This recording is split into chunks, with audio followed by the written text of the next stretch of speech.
The humans have built wonders on par with us and the dragons, but they have taken their own path. It is a path that we do not fully grasp. Something this new and exciting fills me with both hope and with dread. Obos Nizar, circa 800 pre-cataclysm. The Clockwork Desert is a modern name for what was once the heartland of Anesh, the most powerful human state to ever exist on Ethokar. While there were certainly many human nations that came to prominence before and after Anesh, none have reached its pre-cataclysm height. Anesh started out on the northern peninsula of Tabios, eventually uniting, peacefully or otherwise, with its neighbors. Anesh would come to control the northern peninsula and the Uts Mountains, despite the fact that it would eventually take control of the entirety of the neutral territory between the dragons and the giants. The northern peninsula would remain the heartland of the human empire. The humans had hoped that the absence of the dragons and the giants would be able to fill the power vacuum. However, after the true scope of the cataclysm, ensuing wars, and environmental shifts was apparent, the heartland is where the remaining strength of the humans was gathered. Hoping to retain their cultural history and technology to better emerge as the dominant power, Anesh stripped everything they could from their other territories to help maintain the center of their empire. Eventually, the central provinces, those on the peninsula, could no longer maintain control of the other territories, and they slipped away from them. As resources became scarcer, even the central provinces turned on each other. For years, the humans had used technology to put themselves on a competitive footing with the other powers. Now that technology was being turned against their own countryfolk.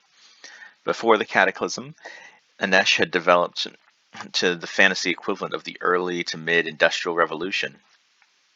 Steam power and gunpowder were common, as were wooden airships that were suspended below gas bags. After the cataclysm, breech-loading weapons were developed, as were ironclads and the telegraph, though these newer inventions never really made it outside the central provinces. After the fall of the other two powers, more magic came to Anesh by way of refugees, and as the wars and environmental disasters took their toll on the population, the combination of magic and industrial might led to the development of automatons. Eventually, these would be used in everything from farming to warfare.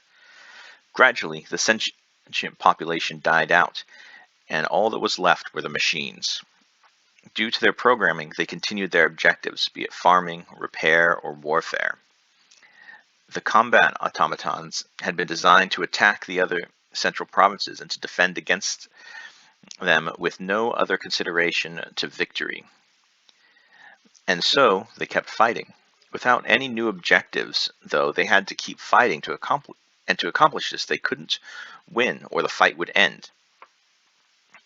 To this end, the fight could be compared to Valhalla, where they fight all day and then feast together and start again the next day.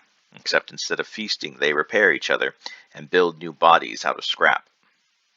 Occasionally, after repeated rebuilds, a glitch will develop and a unit will begin to behave erratically.